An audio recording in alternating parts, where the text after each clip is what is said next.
ఇక Pakistan army chief Asif Munir అతను దాదాపు కనబడకుండా పోయాడు సార్. అంటే అండర్ గ్రౌండ్‌లో ఎళ్ళిపోయాడని జెప్పేసి లండన్ పంపించేసారని కొంతమంది ఇలా రకరకాల న్యూస్‌లు అయితే అతని గురించి అయితే వస్తున్నాయి. ఆయన ఫ్యామిలీ తీసుకొని కూడా పోయాడని కూడా చెప్తున్నారు. ఎందుకు కనబడట్లేదు? ఎందుకు అండర్ గ్రౌండ్‌లో వెళ్ళిపోయారు? అంటే అంతకుముందు ఆ దాడికి ముందు అతను ప్రెస్ ముందర మాట్లాడిన మాటలు ఎంతో వైరల్ అయిపోయి ఎటుపోయాడు సార్ అసలు ఆసిఫ్ మునీర్? నిజం చెప్తే హ్మ్. పాకిస్తాన్‌లో ఇప్పుడే కాదు, హ్మ్. 1960 నుంచి కూడా తీసుకుంటే ఆల్ జర్నల్స్ హ్మ్. ఎవరైతే ఉన్నారో యుద్ధమో లేకపోతే టెన్షన్‌లో వచ్చినప్పుడంతా నిన్న ఏమన్నారు? ఆయనకు పైల్స్ కంప్లెయింట్ వచ్చింది.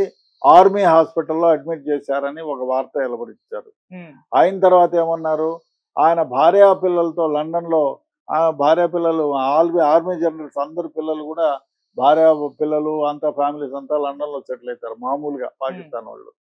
సో, ఆ విధంగా ఈయన పాకిస్తాన్ నుంచి లండన్ వెళ్ళిపోయి లండన్‌లో దాక్కున్నాడో లేకపోతే ఉండిపోయినాడో ఏదో అని చెప్తున్నారు. హ్మ్. సో, ఇదంతా అబద్ధం. ఇంకో విషయం అంటే అమెరికన్ సీల్స్ ఆహ్, వీళ్ళు పాకిస్తాన్ ఆర్మీ చీఫ్‌తో పాటుగా ఇంకో 8 మందిని వాళ్ళు గడ్డాలు, షేవ్‌లన్నీ చేసుకొని నీట్‌గా వేరే మ విధంగా పోర్ట్రేట్ చేసుకొని ఉంటే వాళ్ళను జలంధర్‌గామిలో పోతుంటే పట్టుకున్నారు అని చెప్పి వాళ్ళ దగ్గర నుంచి ఒక లెటర్ సీజ్ చేశారు.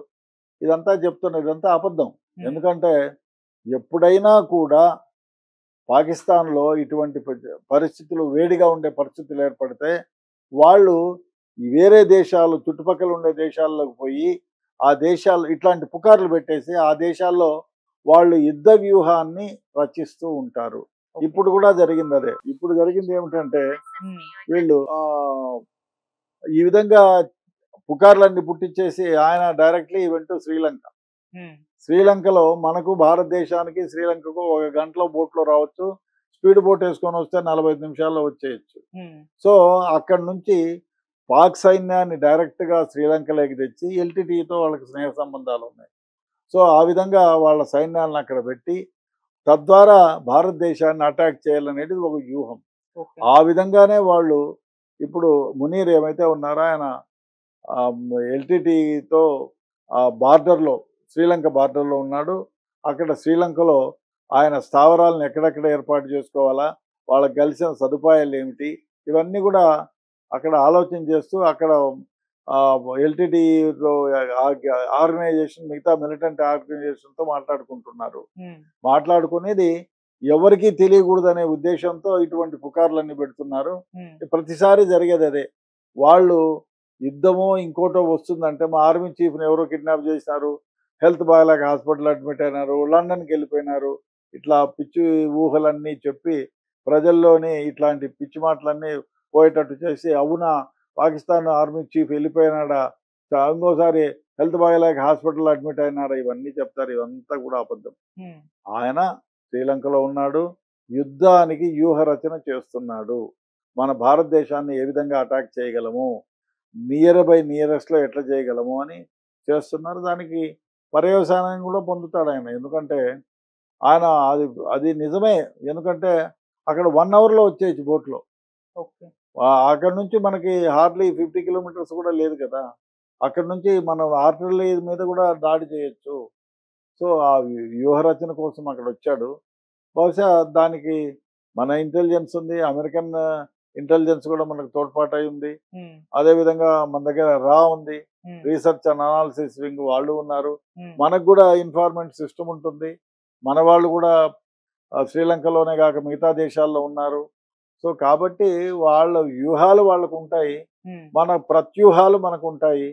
వాళ్ళు వ్యూహం చేసినంత మాత్రాన వాళ్ళు సక్సెస్ అవుతారా? అదంతా అబద్ధం. ఆయన ఎక్కడ దాక్కోలేదు. ఎక్కడ పడుకోలేదు. ఆరోగ్యం శుభ్రంగా ఉంది. ఆయన శ్రీలంకలో ఉన్నాడు. ఓకే. సార్ ఈ విధంగా అంటే యుద్ధ వాతావరణం ఉన్న టైంలో శ్రీలంకకెళ్ళినప్పుడు శ్రీలంక గవర్నమెంట్ పైన కూడా భారత్ ప్రెషర్ తీసుకురావచ్చు. అలా మీరెలా ఆశ్రయమిస్తారు అని జెప్పేసి. అవన్నీ జరుగుతా ఉంటాయి. నీకు నాకు చెప్పి చేస్తారండి. అదంతా లేదు. హ్మ్. అక్కడ జరిగేటివి అక్కడ శ్రీలంక ప్రభుత్వానికి చెప్తారు. హ్మ్. మిగతా ప్రభుత్వాలకు టర్కీ ప్రభుత్వంతో కూడా మాట్లాడతారు. Why you have done this అని. హ్మ్. అమెరికన్ వాళ్ళేదైనా వెపన్స్ సప్లై చేస్తానంటే అమెరికన్ గవర్నమెంట్‌తోని మాట్లాడతారు. హ్మ్. మనకు దగ్గర దగ్గర 147 దేశాలు మద్దతు పలికాయి. హ్మ్. కాబట్టి అన్ని దేశాలతో మాట్లాడుతూ ఉంటారు. అన్ని దేశాల ఇంటెలిజెన్స్‌లో షేర్లు చూసుకుంటా ఉంటారు. హ్మ్. అవన్నీ జరుగుతాయి ఇప్పుడు. ఆఫ్ఘనిస్తాన్ వాళ్ళు కూడా మనకు ఫ్రెండ్లీగానే ఉన్నారు. అవును. ఆఫ్ఘనిస్తాన్ లో ఉండే రెబల్స్ ఆర్గనైజేషన్ కూడా వాళ్ళకి అగైనెస్ట్ గా ఉంది. ఉమ్, వాళ్ళందరూ కూడా మనకి టచ్ లోనే ఉన్నారు. కాబట్టి మన వ్యూహాలు వాళ్ళు మనకుంటాయి, వాళ్ళ వ్యూహాలు వాళ్ళకుంటాయి. ఉమ్, కాకపోతే వాళ్ళు వ్యూహరచన చేసేటప్పుడు ఇట్లా అబద్ధాల పుకార్లన్నీ పుట్టించి మనల్ని తప్పుదోవ పుట్టిస్తూ ఉంటారు. ఓకే. సరే ఒకవేళ యుద్ధమే గనుక ఇప్పుడు అంటే యుద్ధ వాతావరణమే ఉంది. ఇంక యుద్ధం వస్తుందో రాదో తెలీదు. ఐక్యరాజ్య సమితి ఏమైనా జోక్యం చేసుకునే ఛాన్స్ ఉందా? వాళ్ళు చెప్తారా? ఆపేయండి ఇది వద్దు అని చెప్పేసి. ఎందుకంటే పాకిస్తాన్ నుంచి కూడా రిక్వెస్ట్‌లు వెళ్ళాయి అని చెప్పేసి వార్తలొస్తున్నాయి సార్. ఐక్యరాజ్య సమితికి చెప్తారు. మా మా వాళ్ళు తప్పు చేసినారు, పోయినారు. హ్మ్. మాకు సంబంధం లేదు. వాళ్ళెవరో ఆ మిలిటరీ ఆర్గనైజేషన్స్ అని. హ్మ్. ప్రతిసారి చెప్పేదదే. హ్మ్. మిలిటరీలో చేరి మిలిటరీలో ఉండేవాళ్ళే అక్కడికి పోతున్నారు.